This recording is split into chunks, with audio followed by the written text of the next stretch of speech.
Olá, pessoal! Dando prosseguimento aos nossos estudos de soluções isotônicas, hoje nós vamos aprender a calcular a pressão osmótica. Então, só para relembrar, né? O que são soluções isotônicas? São soluções que apresentam pressão osmótica, PO, aproximadamente igual aos fluidos corporais, né? Quais que são os fluidos corporais? Sangue, lágrima, muco nasal, líquido amniótico, o próprio suco gástrico, né? O que é a pressão osmótica? Que a gente calcula, né, numa solução isotônica. É a pressão aplicada na solução para impedir a osmose. E o que é a osmose? É aquela saída do solvente do meio mais diluído para o meio mais concentrado. Então, eu aplico uma pressão para impedir essa passagem, tá? Eu falo que duas soluções são isotônicas quando elas têm a mesma pressão osmótica. Então, tudo que eu for introduzir no corpo humano, né, eu tenho que calcular essa pressão. Por quê? Se eu aplico uma solução que tem uma pressão osmótica maior, né, eu vou fazer as células do sangue murcharem. E o contrário, elas incham. Então, as duas situações não são desejáveis. Por isso que eu tenho que, na hora que eu preparo uma solução, né, eu tenho que saber direitinho qual que é a pressão osmótica daquela solução. E a gente vai ver, né, na aplicação da fórmula que a pressão osmótica ela depende da concentração dessa solução e da temperatura que a gente está trabalhando com essa solução também. Então vamos ver como que é isso. A fórmula de pressão osmótica é π igual a mRT. Tá? Essa aí é a fórmula para calcular a pressão osmótica. Vamos ver o que é cada uma dessas letrinhas. A seta vermelha aí, ó, tá apontando para a letra grega π, tá? Então, pressão osmótica vai ser representada pela letra π. E a unidade de pressão osmótica pode ser em atmosfera, ATM, ou milímetro de mercúrio, mmHg. O M maiúsculo, né, é a concentração mol por litro, que nós já aprendemos a calcular. R maiúsculo é a constante geral dos gases, tá? É um número que eu vou ter que entrar com ele aí na fórmula, né, para calcular a pressão osmótica. Se a pressão osmótica for pedida em ATM, aí o R vai valer 0,082 ATM vezes litro sobre mol vezes Kelvin. Se pedir a pressão osmótica na unidade de milímetro de mercúrio, né, mmHg, aí a gente entra com R igual a 62,3 mmHg vezes litro sobre mol vezes Kelvin, tá? Então, vai depender do que o problema vai me pedir. Aqui, ó, só para mostrar, né, quando eu escrevo que a constante vale 0,082 atm vezes litro vezes mol elevado a menos 1 vezes Kelvin elevado a menos 1, quando eu elevo qualquer número, né, ou no caso aqui eu estou elevando a unidade mol a menos 1, é o inverso, né, o menos 1 significa que é o inverso daquilo ali. É como se o mol e o Kelvin tivessem que ficar no denominador. Só que imagina, eu tivesse que escrever sempre essa constante com essa fração, né? Fração é mais chato você ficar digitando. Então, você pode escrever ela tanto, né, no denominador, quanto se você pode escrever elevado a menos 1, tá?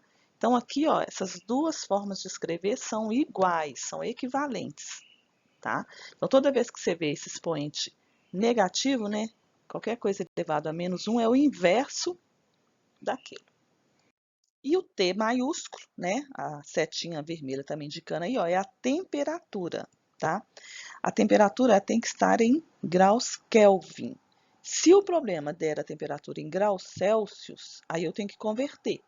Para eu converter de Celsius para Kelvin, basta eu somar a temperatura em Celsius dada 273. Então, a temperatura em Kelvin é igual à temperatura em Celsius mais 273. Essa fórmula, né, π igual a mRT, é para soluções moleculares. Por quê? Porque a pressão osmótica, né, ela está diretamente proporcional à concentração da solução, mas quando a solução é iônica, né, a gente sabe que quando a solução é iônica, quando mistura com água, ela forma íons. Então, quando for uma solução iônica, eu vou ter que entrar com o fator I, que eu chamo de fator Van 't Hoff, que tem que ser calculado também.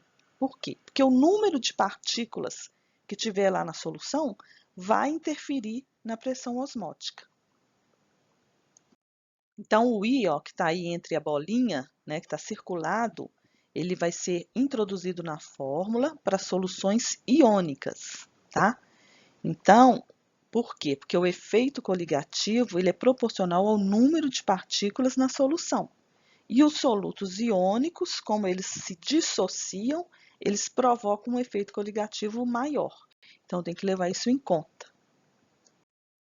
I é igual a 1 mais alfa, que multiplica Q menos 1. O I eu chamo de fator Van 't Hoff, né, que vai ser usado para soluções iônicas. O alfa é o grau de ionização, então, normalmente o problema me traz, né, tal sal ou tal ácido ioniza ou dissocia tantos por cento, então tem que levar isso em conta. E o Q é o número de partículas que aquela substância, né, que aquele soluto produz na solução. No exemplo aí, ó, HCl, por exemplo, que é o ácido clorídrico. Na hora que eu misturo ele com água, ele produz o íon H+, e o íon Cl-. Então, eu falo que ali na solução, aquele HCl, na hora que ioniza, ele produz duas partículas. Então, o Q ali seria igual a 2, tá? Mesma coisa aconteceria com o NaCl, também produziria duas partículas, Na+ e Cl-. Então, nós vamos fazer os exemplos para vocês verem como que isso vai funcionar. Exercício. Eventualmente, a solução 0,3 mol por litro de glicose, C6H12O6, é utilizada em injeção intravenosa, pois tem pressão osmótica próxima à do sangue. Qual é a pressão osmótica em atmosfera da referida solução a 37 graus Celsius? Bom, então, para a gente saber se a solução é isotônica a outra, né, para a gente comparar, a gente tem que saber calcular a pressão osmótica, né, porque é a pressão osmótica que vai determinar isso.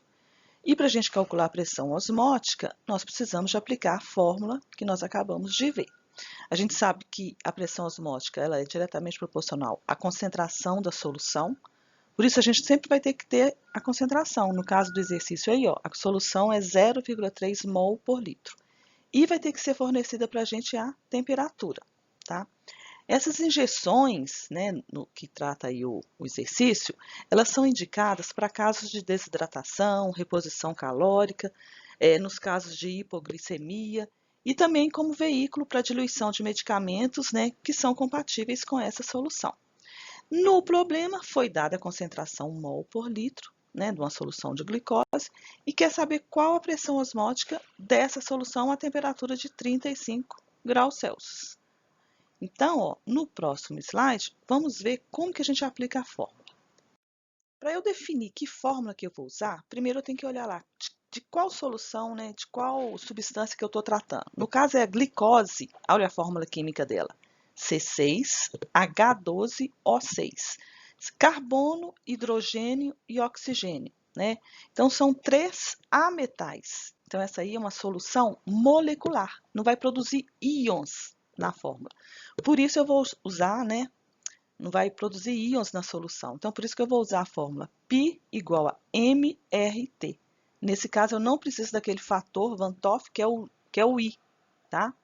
Então, ó, é só eu multiplicar a concentração mol por litro pela constante dos gases, que no caso aqui eu vou usar a constante em atmosfera, né, porque o problema me pediu a resposta em atmosfera, vezes a temperatura em Kelvin. Então, π é a pressão osmótica, M maiúsculo é a concentração mol por litro, R é a constante dos gases, que no caso vale 0,082 atmosfera por mol por Kelvin, e T é a temperatura em Kelvin. Então, ó, como a temperatura dada foi em 37 graus Celsius, acompanha a setinha vermelha aí, ó. Eu vou passar essa temperatura para Kelvin. Para isso, basta somar 273. tá? Então, ó, 37 graus Celsius mais 273 é igual a 310 Kelvin. Então, eu tenho a concentração mol por litro, que vale 0,3, tem a constante dos gases, que vale 0,082, essa constante sempre vai ser dada, né? E a temperatura em Kelvin, que eu calculei, 310. Então, π é igual a 0,3 vezes 0,082 vezes 310, eu chego à pressão osmótica de 7,6 atm. A uma temperatura de 7 graus Celsius, uma solução de volume igual a 160 ml contém 7,2 gramas de glicose, C6H12O6, e é isotônica de uma solução de ureia, CONH2, entre parênteses, duas vezes, a 27 graus Celsius. Determine a massa de ureia presente em 1 litro dessa solução. Então, ó, observa que eu tenho duas soluções, uma de glicose e outra de ureia, tá? E eu quero que as duas sejam isotônicas, foi dado no problema. Na solução, e todas as duas soluções, tanto de glicose quanto de ureia, são soluções moleculares. Por que que eu sei? Por causa da fórmula química. Olha só, a glicose C6H12O6, carbono, hidrogênio e oxigênio são 3 ametais. Então, não tem ligação iônica, porque não tem nenhum metal na fórmula. Mesma coisa a ureia. Olha a fórmula química dela. CONH2, duas vezes, carbono, oxigênio, nitrogênio e hidrogênio. Também, nesse caso, 4 ametais. Então, não tem nenhum metal, então não vai produzir íons na solução. Então, a fórmula vai ser aquela fórmula sem íons. E eu quero que as duas sejam isotônicas. Então, eu tenho que calcular a pressão osmótica da solução de glicose e a pressão osmótica da solução de ureia.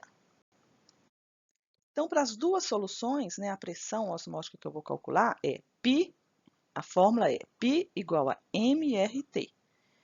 π é a pressão osmótica, né, no caso de duas soluções moleculares. M é a concentração mol por litro. No caso da glicose, essa concentração foi dado o volume e a massa, eu tenho que passar para mol por litro.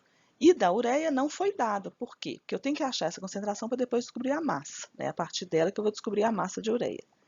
A constante dos gases nós vamos usar de 0,082 atm, então a resposta da pressão, né, vai ser em atm. E a temperatura vamos usar, né, temos que passar para Kelvin, tá? No caso aí foi todas as duas dadas em graus Celsius. Lembrando que solução isotônica é aquela que tem pressão osmótica igual. Ou seja, então a pressão osmótica da solução de glicose vai ser igual à pressão osmótica da solução de ureia. Então, eu vou partir dessa igualdade que está na caixa amarela aí. E aí eu vou começar calculando a pressão osmótica da solução de glicose.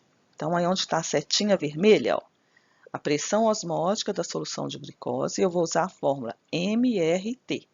M é a concentração mol por litro. Se eu for lá no texto, eu vou ver que não foi dada essa concentração. Mas falou-se que eu dissolvi 7,2 gramas de glicose para 160 mililitros de solução. Então, ó, eu vou fazer a regrinha de 3 para passar para mol por litro. 7,2 em 160, x em 1000. Então, eu tenho a massa em gramas em 1000 mililitros, que é 1 litro, né? Porque, como eu quero a concentração mol por litro, então eu tenho que ter a massa em 1 litro. E vou passar 45 gramas para mol. Aí eu preciso da massa molecular. Foi dada lá no problema, ó, massa molar de glicose, 180 gramas por mol. Então, ó, eu tenho 180 gramas em 1 mol, 45 gramas x mol. Aí tiro o valor de x, 45 vezes 1 dividido por 180, eu chego a 0,25 mol por litro. Então, a concentração mol por litro da glicose eu já tenho, 0,25 mol por litro. E agora, R, a constante dos gases. R nós vamos considerar, né, 0,082 atm por mol por Kelvin, tá? 0,082. Quando eu uso essa constante, a resposta da pressão é em atmosfera. E para calcular a temperatura em Kelvin, basta somar a temperatura em graus Celsius de 273. Então, ó, no caso, a temperatura lá da solução de glicose é 7 graus, mais 273 dá 280 Kelvin, né? Então, eu já tenho o M, o R e o T. Para calcular a pressão osmótica da solução de glicose, é só multiplicar o M, 0,25, o R, né, vezes o R, que é 0,082, vezes o T, que deu 280. Eu chego ao valor de 5,74 atm. Então, essa é a pressão osmótica da solução de glicose, que tem que ser igual à pressão osmótica da solução de ureia, para eu falar que as duas são isotônicas. Bom, então a pressão osmótica da solução de ureia eu tenho que achar agora. Eu já achei a pressão osmótica da solução da glicose, né? E aí a pressão osmótica da solução da ureia é igual a mRT. O M, que é a concentração mol por litro, não foi dada, né? Olha lá o que está pedindo no problema. Determine a massa de ureia presente em 1 litro dessa solução. Então, eu tenho que achar justamente esse M para eu descobrir qual que é essa massa de ureia, né? Então, esse aqui vai ser a nossa incógnita. O R, né, é o mesmo da solução de glicose, 0,082. O R vale 0,082 atm por mol por Kelvin. Esse mol elevado a menos 1, né, quando eu tenho um expoente negativo aqui, ó, conforme a setinha vermelha aí, significa que é por mol. Eu posso tanto escrever ele aqui como fração, como escrever ele elevado a menos 1, tá? É só a forma, mudou a forma de escrever para não ter que ficar fazendo fração toda hora. E falta também o T. Para converter a temperatura em Kelvin, né, eu pego a temperatura dada em graus Celsius e somo 273. No caso da solução da ureia, a temperatura foi dada 27 graus Celsius, mais 273 vai dar 300 Kelvin. Então, voltando para a nossa igualdade, né, porque as duas soluções elas têm que ser isotônicas, então a pressão osmótica da solução de glicose tem que ser igual à pressão osmótica da solução da ureia. Acompanha aí o quadro amarelo. A solução, né, a pressão osmótica da solução da glicose, a gente já calculou, dá 5,74 atm. A pressão osmótica da solução da ureia, falta saber quanto que vale o M. E aí, nessa igualdade, eu tiro o valor do M. 0,082 vezes 300 vai para lá dividindo, fazendo a continha aí, ó, a concentração mol por litro da solução da ureia vale 0,23 mol por litro. Se o problema tivesse me pedindo a concentração mol por litro, eu já teria chegado à resposta, mas o problema me pediu a massa de ureia, tá? Olha lá o negrito no enunciado. Toda vez que eu vou precisar, né, converter mol para grama ou grama para mol, eu tenho que ter a massa molecular da substância. No caso, a massa molecular da ureia foi dada, vale ter 60 gramas por mol. Então, 60 gramas corresponde a 1 mol, x gramas, 0,23 mol, né? Que foi o valor que a gente achou lá da concentração mol por litro. Resolvendo o valor de x, né? 60 vezes 0,23 dividido por 1 dá 14 gramas, que já é a nossa resposta. Por quê? Porque 14 gramas já é em 1 litro. E ali, ó, no enunciado está falando, determine a massa de ureia presente em 1 litro. Tá? Então, a resposta é 14 gramas. Uma solução de 0,1 mol por litro de HCl, ácido clorídrico, está a uma temperatura de 20 graus Celsius. Sabendo que o grau de ionização do ácido é de 91,4%, determine a pressão osmótica envolvida. Massa molar do HCl igual a 36,5 gramas por mol. Observe que agora que eu estou tratando de um ácido, né? A solução em questão é o HCl, é um ácido. E o ácido em solução aquosa, ele ioniza, então ele produz íons, né? Na hora que eu misturo o ácido com água, ele vai produzir, no caso do HCl, vai produzir o H+, e o Cl-.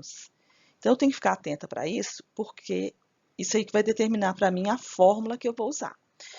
Tanto vou ter que usar a fórmula, né, com o fator Van 't Hoff, que fala aqui do grau de ionização. O que significa esse grau de ionização? É o tanto que esse ácido vira íon na solução. Ele não vira íon 100%, ele vira íon 91,4%.